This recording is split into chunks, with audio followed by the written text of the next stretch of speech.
오늘은 성령으로 거듭난 자들의 모임, 성령 공동체 주제를 가지고 우리 같이 말씀 생각해 보겠습니다. 예수께서 승천하신 이후에 11 제자들은 120여 명의 성도들과 함께 다락방에 모였습니다. 약속하신 성령을 기다리기 위해서였죠. 모여서 했던 일은 기도하는 일이었습니다. 14절을 보면 마음을 같이하여 오로지 기도에 힘썼다 이렇게 기록되어 있는데요. 여기에 오로지라고 하는 이 단어는 영어 성경 보니까 constantly로 되어 있어요. 이것 뜻은 끊임없이 계속 이런 뜻입니다. 그래서 다락방에 모여서 기도하는 일을 끊임없이 계속했다 그런 얘기죠. 여기에서 말하는 다락방은 우리 잘 알다시피 그 마가의 다락방을 말하는데요. 우리 옛날에 부엌 위에 조그맣게 만들어진 그런 작은 방이 아니라 120여 명 정도가 들어갈 수 있는 공간 같으면 이게 다락이라고 할 수 있겠죠. 아주 큰 홀입니다. 큰 홀. 그래서 지금도 120여 명을 수용할 수 있는 공간을 가지고 있는 집이 있다고 하면 엄청나게 큰 집이겠죠. 그래서 2000년 전에 이런 대저택을 가지고 있었다 한 것은 이 마가의 집안이 얼마나 큰 부자였는가 한 것을 우리가 알 수 있는 내용입니다. 마가라고 하는 이름은 로마식 이름이고 유대식 이름은 요한입니다. 그래서 사도행전 15장 37절을 보면은 마가라 하는 요한이다 이렇게 언급을 하고 있는데요. 그래서 부르기 쉽게 마가 요한이다 이렇게 우리가 합니다. 마가는 예수님의 직계 제자가 아니었지요. 그런데 어떻게 예수님을 알게 되었고 어떻게 또 자신의 집을 오픈을 해서 믿는 자들에게 그 공간을 제공했는가에 대해 성경이 언급을 하고 있지는 않지만 바나바의 조카였고 또 바울과 함께 선교 여행을 갈 정도로 믿음이 아주 뜨거웠던 자였던 것은 분명합니다. 그리고 바울이 이제 로마 감옥에 수감되었을 때 디모데에게서 보낸 그 편지 그 내용 중에 디모데후서 4장 11절을 보면 네가 올 때에 마가를 데리고 오라. 그가 나의 일에 유익하니라. 이런 글을 남길 정도로 마가는 학문적으로나 신앙적으로 바울의 그 뜻을 올바로 이렇게 전할 수 있는, 전수할 수 있는 적격자였던 것으로 우리가 알 수 있습니다. 마가의 다락방에 120여 명이 그 믿는 사람들이 했던 주된 일은 기도하는 일이었습니다. 예수님께서 제자들에게 약속하신 것을 기다리라고 했을 때에 그냥 기다리라고 하신 말씀은 아니었죠. 모여서 밥이나 해먹고 잡담이나 하고 그렇게 시간만 때우면서 기다리라 하신 것이 아니었습니다. 약속하신 성령이 오실 때까지 기도하면서 기다리라고 하셨는 겁니다. 그래서 제자들이 예루살렘에 돌아와서 마가의 다락방에서 했던 일이 바로 마음을 같이하여 기도에 힘쓰는 일이었던 겁니다. 그래서 마가의 이 다락방에서 시작된 이 기도 모임을 통해서 교회가 시작됐다는 거예요. 기도하는 제자들에게 성령이 임하셨고 성령이 임하심으로 성령이 이끄시는 성령 공동체가 탄생되었던 겁니다. 그 성령 공동체를 통해서 복음이 전파되어져 가기 시작했던 겁니다. 따라서 예수의 부활과 승천을 목격했던 제자들이 이 다락방에 모여서 기도하는 일에 전념했던 이 모습은 교회의 시작과 과정과 결말이 어떠해야 하는가 그 기준을 제시하는 매우 중요한 모습입니다. 여러분, 교회는 그냥 사람들이 모이는 단순한 모임이 아니죠. 사교 집단이 아닙니다. 성령으로 거듭난 사람들이 모인 성령 공동체입니다.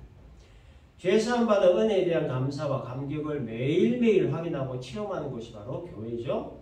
세속적 가치관으로 이끌어가는 것이 아닙니다. 정치적 논리라든지 경제적 논리로 움직여가는 것도 아닙니다. 성령께서 시작하시고 성령께서 다스리시고 성령께서 이끌고 가시는 것이 바로 교회라는 거예요. 120여 명의 성도들이 다락방에 모여서 기도에 힘썼던 이유가 바로 이것이었습니다. 교회는 성령으로 거듭난 사람들의 모임에 그 뿌리를 두어야 한다는 가치관으로 이 공동체를 이루어 가야만 했기 때문에 이들은 기도에 힘쓸 수밖에 없었던 거죠. 사람의 힘과 능력으로 할 수 있는 일은 한계가 있다. 시작부터 마지막까지 모든 것이 하나님의 은혜와 능력으로만 가능하다. 이와 같은 신앙 고백이 기초가 되고 또 출발이 되어야만 했기에 기도에 힘쓸 수밖에 없었던 거예요. 14절을 보면 여자들과 예수의 어머니 마리아와 예수의 아우들과 더불어 마음을 같이하여 오로지 기도에 힘쓰더라 이렇게 기록되어 있는데요. 여기에 핵심 구조는 뭐냐면 마음을 같이하여 라는 뜻입니다. 마음을 같이하여. 마음을 같이했다라고 하는 말의 의미는 마음을 하나로 모으고 뜻을 하나로 합친다 이런 뜻도 물론 있지만 더 깊은 의미, 중요한 의미는 같은 신앙 고백을 가진 사람들이 함께했다 이런 의미가 있습니다. 그래서 여러분 교회에서 참 중요한 것 중에 하나가 바로 신앙 고백입니다. 신앙 고백, 같은 신앙 고백. 그래서 어떤 면에서 이 신학보다도 더 중요한 것이 바로 신앙 고백이에요. 그래서 누구를 믿고 무엇을 믿느냐 하는 거죠. 우리가 사도신경으로 신앙 고백을 합니다. 좀 전에 했죠. 중요한 것은 그 사도신경의 그 내용이 나와 무슨 상관이 있느냐 하는 겁니다.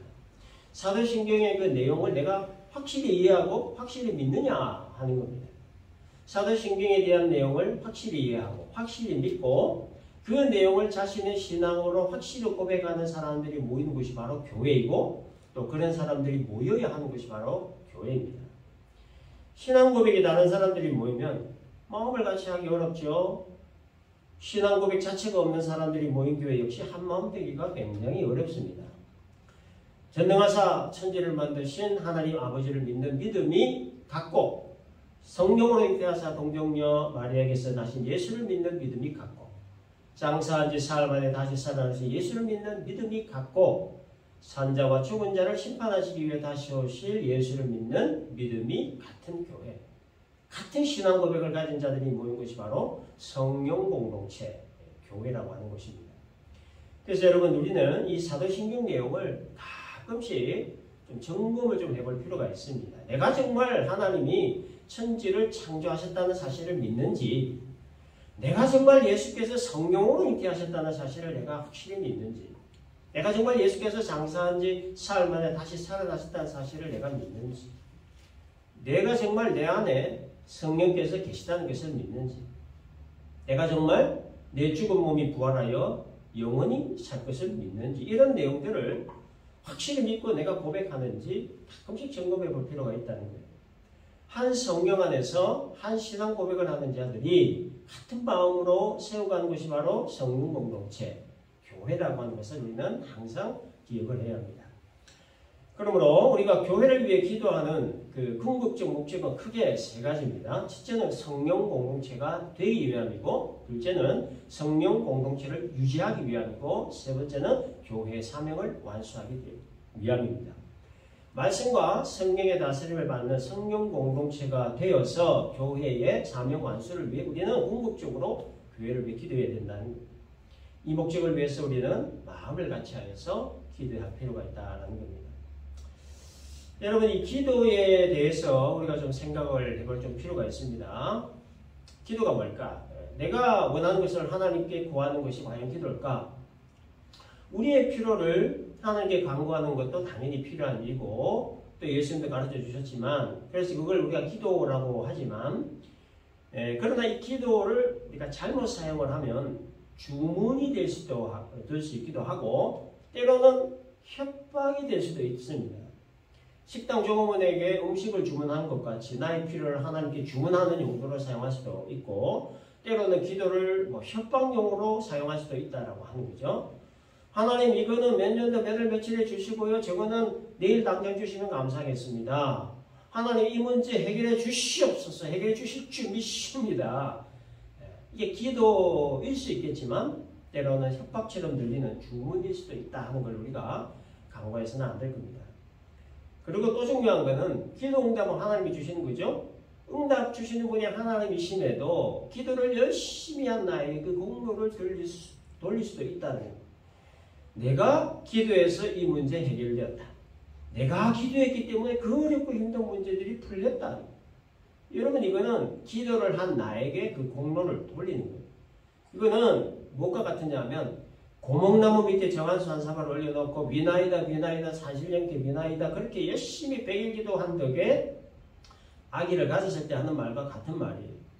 100일 동안 아침 저녁으로 열심히 기도한 나의 그 기도의 공로가 있었기 때문에 하나님이 응답해 주셨다는 거.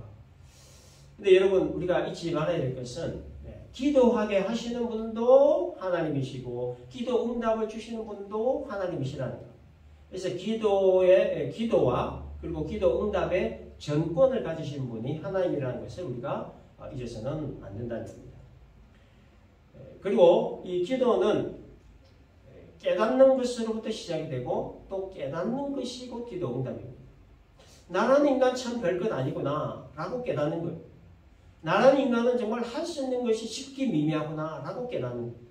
나라는 인간 정말 무기력하고 무능력한 인간이구나 라고 이렇게 깨닫는 것. 이 깨달음으로부터 기도가 시작된다는 거예요. 인간적인 어떠한 방법도 안 된다는 것을 깨닫고 세상적인 모든 조건과 능력으로도 안 된다는 것을 깨닫는 것. 그래서 하나님 이 문제는 오직 하나님의 은혜로만 가능합니다 라고 하는 것을 깨닫는 것.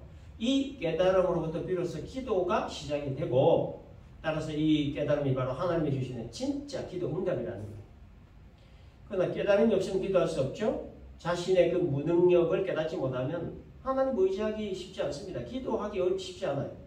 그 자신의 무지와 무기력과 무능력과 한계와 연약함을 깨달아야만 비로소 하나님을 의지할 수 있는 거예요. 기도할 수 있게 되는 겁니다. 그래서 깨달음이고 기도 응답이라는 거예요. 내가 구한 것을 받는 것, 그걸 기도 응답이라 할 수 있겠지만 이는 표면적인 기도 응답입니다. 그보다 더 근원적인 기도 응답은 자신의 그 한계와 무능을 깨닫고 하나님을 찾고 의지하는 것. 그래서 하나님이 주시는 은혜를 체험하는 것이 바로 기도의 응답이라는 겁니다. 형들의 미움을 받아 미디안 상인들에게 팔리고 바로의 신뢰대장 보디발에게 팔려서 가정 총무가 되었지만 또 그 보디발 아내의 누명으로 억울하게 감옥에 갇히게 되었던 요셉. 훗날 바로의 꿈을 해석해 주므로 애굽의 총대가 되었던 요셉 이야기 우리 너무나 잘 알죠. 우여곡절 끝에 형제를 만나게 된 요셉이 했던 유명한 고백이 하나 있습니다. 창세기 45장 5절을 보면 당신들이 나를 이것에 팔았다고 해서 근심하지 마소서, 한탄하지 마소서. 하나님의 생명을 구원하시려고 나를 당신들보다 먼저 보내셨나이다. 여러분 요셉만큼 억울한 사람도 어디에 있겠습니까? 구덩이에 빠진 것도 억울한 일이고 노예로 팔린 것도 억울한 일이고 감옥에 갇힌 것 역시도 억울한 일이었습니다. 억울했지만 그러나 그때마다 요셉은 분명히 하나님께 기도를 했을 겁니다. 구덩이에 빠졌을 때도 기도를 했을 것이고 애굽의 노예로 팔렸을 때도 기도했을 것이고 억울한 누명을 쓰고 감옥에 갇혔을 때도 분명히 기도를 했을 것입니다. 자기가 할 수 있는 일이 아무것도 없었기 때문이죠. 하나님을 더 찾고 더 의지하고 더 기도할 수밖에 없었을 겁니다. 그리고 그 기도는 요셉 자신 스스로 했을까요? 하나님이 요셉으로 하여금 기도를 하게끔 하셨다는 거예요. 그 결과 하나님이 바로의 꿈을 해석할 기회를 얻게 해주셨고 바로의 청해를 받아서 총리가 되게 해주셨고 기근으로 죽어가는 가족들을 살리게 해주셨고 꺼져가던 이스라엘 역사의 명맥을 이어갈 수 있도록 하나님이 처음부터 과정 결말까지 다 이끌어 가셨다는 거예요. 그래서 훗날 이 모든 일들을 겪게 하신 이유를 깨닫는 요셉의 고백이 바로 하나님이 생명을 구원하시려고 나를 당신들보다 먼저 보내셨다라고 하는 이 고백이었던 거예요. 이것이 바로 요셉으로 하여금 하나님께서 기도하게 하셨던 이유였고 또 응답을 주시기 위한 하나의 과정이었다는 겁니다. 그렇기 때문에 문제 앞에 아무것도 할 수 없는 자신의 무능력을 깨닫는 것이 기도의 출발점이고 자신의 그 무능과 한계를 깨닫고 하나님을 찾고 의지하는 것이 기도 응답의 출발점이라는 거예요. 그렇기 때문에 여러분 나 자신의 무능과 한계들을 철저히 깨달아야 합니다. 하나님의 도우심이 아니면 아무것도 할 수 없는 무능한 존재라고 하는 것을 깨닫고 인정하고 하나님의 은혜 없이 한순간도 버틸 수 없는 연약한 존재라는 것을 더 많이 깨달아야 된다는 거예요. 많이 깨달으면 깨달을수록 좋습니다. 많이 깨닫고 하나님을 많이 의지하는 것만큼 빠르고 확실한 기도 응답도 그 비결도 없습니다. 하나님이 다 하시는구나. 하나님이 다 하셨구나. 라고 하는 것을 깨닫고 체험하는 것. 이것이 진짜 하나님의 은혜이고 진짜 복이다라는 겁니다. 마가의 다락방에 모였던 이 사람들이 기도에 힘썼던 이유가 바로 이것이었습니다. 성령이 임하지 않으면 아무것도 할 수 없는 무능력한 존재라는 것을 깨달았기 때문에 그래서 이들은 성령이 오실 때까지 기도하는 일에 집중했던 겁니다. 예수의 십자가와 부활을 증거하는 그 증인이 되는 것은 자신들에게 어떤 힘이나 능력으로 불가능한 일임을 깨닫기 때문에 성령이 오셔서 성령의 도움으로 성령과 함께 이 일을 하기 위해 성령이 오실 때까지 기도하는 일에 전념을 했다는 겁니다. 그리고 이제 본문을 보면 또 가룟 유다와 마띠아가 등장을 하죠. 가룟 유다는 예수님과 3년 동안 동고동락하면서 그 재정을 맡은 자였습니다. 계산이 아주 밝은 사람이었고 다른 제자들과의 협력보다는 자신의 이권에 욕심이 많았던 사람이었습니다. 그래서 마리아가 예수님 발에 향유를 부었을 때에 가룟 유다는 그것을 한 개인을 위하여 허비하는 것이므로 어리석은 행동이다 이렇게 비난을 했습니다. 그리고 예수님을 통해서 자신의 그 이익을 채우려 했던 욕망이 좌절되자 크게 실망을 했고 결국 예수님을 배신하고 돈을 받고 스승을 팔았습니다. 그러나 뒤늦게 자신의 그 행동이 어리석음을 후회하고 예수님을 팔고 받았던 돈을 던져버리고 스스로 목숨을 끊어버렸죠. 가룟 유다의 죽음에 대한 묘사를 18절을 보면요. 이 사람이 불의의 삭스로 밭을 사고 그의 몸이 곤두박질하여 배가 터져 창자가 다 흘러나온지라. 참 비참한 그 죽음의 모습이죠. 여러분 이 가룟 유다는 자신의 행동이 어리석었다는 것을 깨달았습니다. 그리고 후회했습니다. 그런데 뭐가 없었습니까? 회개가 없었죠. 우리가 잘 알죠. 후회와 회개는 엄연히 다른 겁니다. 후회는 자기 감정에 집중하는 것이고 회개는 하나님께 집중하는 겁니다. 그래서 자기 감정만 가지고 아무리 후회하고 통곡하고 눈물 흘려고 반성을 해도 그 후회가 하나님과 연결되지 않으면 용서가 이루어지지 않고 재기할 기회가 없는 겁니다. 회개의 다른 점은 후회에만 그치지 않고 그 후회를 하나님께 가지고 나아간다는 겁니다. 그래서 진정한 용서가 이루어지는 겁니다. 그래서 회개에는 용서가 있지만 후회는 용서가 없는 거예요. 유다에게는 후회는 있었지만 회개가 없었습니다. 따라서 용서가 없었죠. 예수님을 모른다고 저주까지 하면서 부인했던 베드로에게도 후회가 있었습니다. 심한 눈물로 통곡도 있었습니다. 반성도 있었습니다. 그러나 그걸로 끝내지 않았죠. 그 후회를 하나님께로 가지고 갔습니다.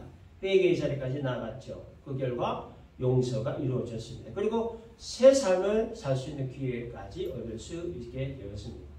과거를 묻지 아니하시고 과거의 추함을 허물을 덮어주시고 새로운 기회를 주시는 사랑이 많으신 하나님이십니다. 여러분들도 가끔씩 실수할 때가 있습니다. 불순종할 때가 있고 범죄할 때도 있습니다. 그러면 안 되는 줄 알면서도 범죄할 때가 있습니다. 그러면 안 되는 줄 알면서도 또 하고 그러고 나면 또 후회합니다. 다시는 안 그래야지 하면서 다음에 또 그럽니다. 그러면 또 후회하고 이렇게 악순환이 계속되는 거예요. 이게 우리 인간의 모습입니다. 그 이유가 이제 후회에서만 그치고 말기 때문이죠. 후회의 단계에서만 그치고 말기 때문에 무한 반복이 되는 겁니다. 그래서 진정한 회개는 감정 플러스 이성적 의지 플러스 성령의 도우심이 있어야 되는 거예요. 먼저 후회하고 그 후회가 일회성으로 끝나지 않도록 성령의 도움을 구하고 그리고 자신의 의지적인 노력이 함께 이루어질 때 비로소 참된 회개가 이루어지는 겁니다.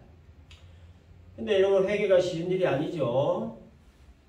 히브리 12장 4절을 보니까 너희가 죄와 싸우되 아직 피 흘리기까지는 대항하지 아니하고 이런 말씀이 있습니다. 같은 죄를 반복해서 짓지 않도록 하기 위해 피를 흘릴 만큼의 노력이 필요하다는 말씀의 의미죠.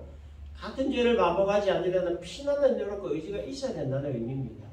그래서 이 회개하는 일이 그렇게 어렵고도 힘든 일이라는 거예요. 피 흘릴 만큼의 노력이 필요한 일이기 때문입니다.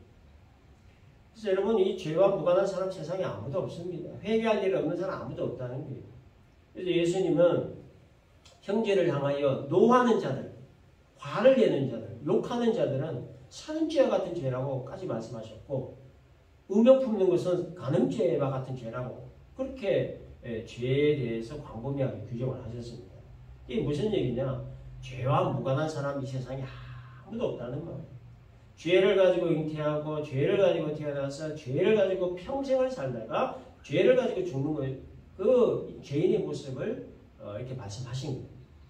그래서 예수 믿고 거듭난 사람일지라도 예수님이 말씀하신 이 죄의 범죄에서 자유로운 사람은 아무도 없습니다. 생각으로 죄 짓고 눈으로 죄 짓고 말로 죄 짓고 얼굴 표정으로 죄 짓고 행동으로 죄 짓습니다. 참 보기 힘든 것 중에 하나가 뭐냐면요. 눈으로 죄 짓는 사람이 그 눈을 보는 거죠. 마음이 틀어졌을 때 그 마음이 눈으로 전달돼가지고 눈에서 도끼가 막 나오죠. 도끼가 가득 찬 그 눈빛. 경험해 보셨습니까? 독이 뿜어져 나오는 눈빛. 그거를 시선 폭력이라 했습니다. 피지컬한 폭력 먹지 않은 그 폭력이 바로 시선 폭력이에요. 피지컬한 폭력받아서 상처나면 그 시간 가면 장치가 안 묻는데 이 시선 폭력은 이 정신적 데미지가 엄청 크기 때문에 굉장히 오래 갑니다. 그래서 예수 믿고 거듭난 우리들요. 그래서 원죄로부터 자유로운 우리들이지만 그럼에도 여전히 짓고 있는 이런 자본죄들 우리가 어떻게 처리를 해야 될 것이냐. 방법은 하나밖에 없습니다. 예수 이름으로 회개하는 거죠. 피를 흘릴 만큼의 노력이 필요한 일이 회개하는 일이기 때문에 참 어렵고도 힘든 일이지만 분명한 것은 회개할 때 참된 용서가 이루어진다는 거예요. 가룟 유다는 회개가 없었습니다. 자기 감정에만 충실한 나머지 후회하고 통곡하면서 자기라고 말했습니다. 자, 이제 가룟 유다의 자리를 충원해야 되는데 조건이 하나 있습니다. 두 가지가 있습니다. 첫째는 사도들과 항상 함께 다녔던 사람이어야만 했습니다. 22절을 보면 항상 우리와 함께 다니던 사람 중에 하나를 세워 그랬죠. 사도의 뜻은 파견된 사람, 소식의 전달자라고 하는 뜻을 가진 호칭이었습니다. 그래서 복음을 전하고 영혼을 구원할 목적으로 구성된 예수의 직계 제자들에게 주어진 호칭이었습니다. 그래서 이 사도의 그 첫 번째 조건이 바로 주님을 따라다니면서 함께 했던 사람, 예수님의 가르침을 직접 받고 동고동락했던 사람 중에 뽑자는 것이 사도의 첫째 조건이었습니다. 두 번째는 예수님의 부활을 증언할 수 있는 사람이어야 합니다. 22절에 우리와 더불어 예수께서 부활하심을 증언할 사람이 되게 하여야 하리라. 사도의 사명은 무엇보다도 예수님의 십자가 죽음과 부활을 증거하는 거예요. 그 일을 하기 위해서는 그 십자가와 부활에 관한 확실한 믿음과 체험이 있는 자라야 합니다. 십자가와 부활은 기독교 핵심 중에 핵심 진리이기 때문이죠. 그래서 우리가 참고적으로 우리 기독교 핵심 진리 5개가 있는데요. 첫째는 예수님의 성령 잉태, 둘째는 예수님의 십자가 죽음, 셋째는 예수님의 부활, 넷째는 예수님의 성천, 다섯째는 예수님의 재림입니다. 이 5개 중에서 하나라도 거부하거나 인정하지 않으면 이단이라고 봐도 무관합니다. 그래서 이 5가지의 핵심 중에 핵심이 바로 십자가 부활이에요. 그래서 사도가 될 수 있는 이 2가지 조건을 내세우고 그 조건에 합당한 후보 2사람이 지목되었는데 요셉과 마티아였습니다. 요셉의 이름을 로마식으로 표현한 별명이 유스도, 뜻은 정의이고요. 히브리식으로 하면 바사바, 뜻은 안식일의 아들, 이런 뜻입니다. 마티아는 여호와의 선물이라고 하는 뜻을 가진 이름입니다. 이 2사람은 예수님 공생의 당시에 예수님을 따라다니면서 신앙의 틀을 쌓아온 신실한 믿음의 사람들이었습니다. 역사학자 요세비우스의 그 추측에 의하면 이 2사람은 누가복음 10장 1절에 나오는 이 70인 그 제자들 중에 포함된 인물이었을 것으로 본다라고 합니다. 아무튼 이 사도들은 이 후보 2를 두고 기도를 합니다. 24절 25절 무사람의 마음을 아시는 주여 이 2사람 중에 누가 주님께 택하신 바 되어 봉사와 및 사도의 직무를 대신할 자인지를 보이시옵소서. 이렇게 기도했고 결국 마티아가 선택되었습니다. 자, 여기서 여러분 우리가 좀 한 가지 좀 생각을 해보고 넘어가야 될 것이 하나 있는데요. 12사도, 즉 12제자는 예수님이 직접 뽑으셨죠. 근데 왜 이 부족한 한 명은 예수님이 직접 뽑지 않으시고 교회에다가 이 일을 맡기셨냐 하는 겁니다. 예수님이 부활하신 이후에 지상에 며칠간 계셨습니까? 40일 계셨죠. 40일 동안 제자들과 함께 계시기 때문에 그 부족한 한 명 충원하는 그 시간이 충분히 있었습니다. 그럼에도 불구하고 왜 예수님이 직접 뽑지 않으시고 교회 공동체 그 일을 맡기셨냐? 그 이유가 있습니다. 그거는 성령이 하시는 사역의 특성 때문입니다. 초림의 예수님은 세상에 혼자 오셔서 혼자 일하시고 혼자 죽으시고 혼자 부활하시고 혼자 승천하셨지만 그러나 예수님 승천 이후에 오시는 성령은 혼자 일하지 않으십니다. 성령 공동체, 교회와 함께 일을 하시도록 하시기 위해 마띠아 선택권을 교회에 맡기십니다. 하나님 나라의 일들을 감당할 그 일꾼 뽑는 일을 성령과 교회가 함께 해나가도록 하기 위함이었다는 거예요. 따라서 예수님의 성취 이후 오셨던 성령은 독자적으로 일을 하지 않으십니다. 교회와 함께, 교회의 구성원인 성도 한 사람 한 사람과 함께 일을 하시는 거예요. 그래서 이 성령은 하나님 나라의 일을 하는 증인이 될 수 있도록 권능을 주시고, 그 성령의 권능을 받은 성도와 교회는 증인의 사명을 감당하는 그 일을 하고, 이렇게 성령과 교회가 함께 협력 사역을 하신다는 거예요.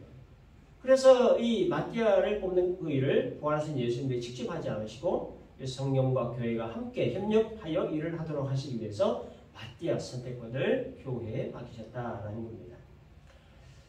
13절에 이 사도들의 이름이 열게 되고 있죠. 베드로, 요한, 야고보, 안드레, 빌립, 도마, 바돌로메, 마테, 알페오의 아들 야고보, 셀로디, 시모, 야고보의 아들 유다. 자, 이들이 모두 다 하나님께로부터 보냄을 받은 자들, 즉 사도들이었습니다. 이들은 모두 예수님과 함께 3년 동안 동고동락하면서 천국 복음에 관한 말씀을 들었고, 예수님께서 행하시는 표식들을 보았고, 예수님이 십자가 지신 것을 보았고, 부활하시고 승천하신 것을 보았던 자들이었습니다. 이 보고들은 사실을 땅끝까지 이르러 예수의 증인이 될 것을 명령받은 사명자들이었습니다. 마띠아는 이제부터 이 11사도와 같은 동등한 자격과 사명을 받게 되었습니다. 그래서 여호와의 선물 마띠아, 그 이름과 같이 마띠아는 11사도에게 주어진 귀한 선물이었고, 하나님 나라 확정 사업을 위해 주어진 선물이었고, 앞으로 이 마띠아를 통해 구원받을 사람들에게 주어진 하나님의 귀한 선물이었던 겁니다.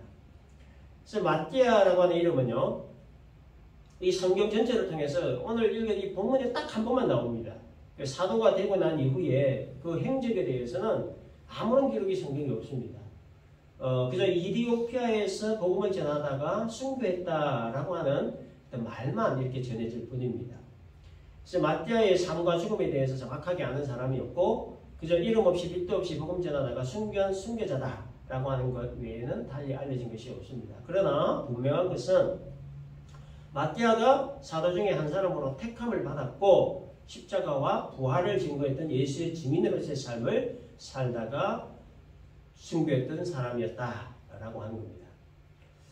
여러분, 오늘 이 자리에 앉아있는 우리 모두는 마띠아와 같은 사람입니다. 예수님으로부터 가르침을 받고 복음 전파와 영혼 구원을 위한 사명자로 선택된 마띠아와 같은 존재가 바로 우리들이라는 겁니다. 마띠아가 사도로 선택된 한 가지 목적이 예수의 증인이었듯이, 오늘 우리가 하나님의 자녀로 택함을 받고 거룩한 성령 공동체의 일원이 된 그 목적이 예수의 증인이 되기 위함이라는 거예요.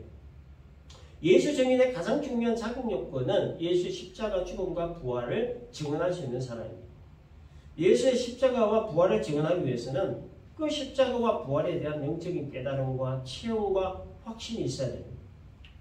여기 십자가는 죽음을 의미하고 부활은 다시 사는 것을 의미합니다. 그래서 여기서 죽음은 죄에 죽는 것을 말하고 다시 사는 것은 의에 사는 것을 말합니다. 그래서 그리스도와 함께 옛 자아가 죽고 자존심이 죽고 죄의 욕망이 죽고 불순종과 교만이 죽고 자신의 힘과 능력과 의지가 죽는 것, 날마다 그리스도와 함께 자신을 십자가에 못 박아 죽는 것, 이게 바로 죄에 죽는 거예요. 그러므로 이제 내가 사는 것은 나를 사랑하사 나를 위하여 자기 자신을 버리신 하나님의 아들을 믿는 믿음 안에서 사는 것, 이게 바로 의에 사는 겁니다. 그래서 죄에 죽고 의에 사는 것, 십자가와 부활에 대한 영적 깨달음과 체험과 확신, 이것이 바로 예수 증인의 가장 중요한 자격 요건이라는 거예요. 여러분, 우리가 하나님의 자녀로 택함 받고 부름을 받아서 거룩한 성령 공동체 일원이 된 궁극적 목적이 바로 십자가와 부활에 대한 영적 깨달음, 그리고 체험, 그리고 확신으로 예수를 증거하는 겁니다. 죄 죽은 자로서 그리고 의의 산 자의 모습으로 우리들 각자의 삶을 통하여 예수의 십자가와 부활을 증거하는 증인의 삶을 사는 것이 하나님의 자녀로 택함을 받고 거룩한 성령 공동체로 부름을 받은 궁극적 목적이다라는 겁니다. 정리합니다. 교회는 성령으로 거듭난 사람들의 모임에 그 뿌리를 두어야 하므로 기도에 힘쓴다는 것. 교회는 한 성령 안에서 같은 신앙 고백을 하는 자들이 함께 세워가는 성령 공동체라는 것. 기도는 자신의 한계와 무능을 깨닫는 것으로부터 시작이 되고, 따라서 하나님을 찾고 의지함으로 하나님의 은혜를 체험하는 것이 기도 응답이라는 것. 자범죄들을 처리할 수 있는 방법은 하나, 예수의 이름으로 회개하는 것이라는 것. 마띠아가 사도로 선택된 한 가지 목적이 예수의 증인이 되는 것이었듯이 오늘 우리가 하나님의 자녀로 부름을 받고 택함을 받고 거룩한 성령 공동체로 부름받은 목적이 예수의 증인이 되기 위함이라는 것. 오늘 이 말씀 잘 기억을 하시고 우리들 각자의 삶의 영역에서 예수의 증인으로 삶을 살아가는 데 부족함이 없게 하시는 하나님의 크신 은혜, 차고 넘치게 하시는 하나님의 은혜가 저와 여러분 우리 모두에게 있으시기를 주님의 이름으로 축원합니다.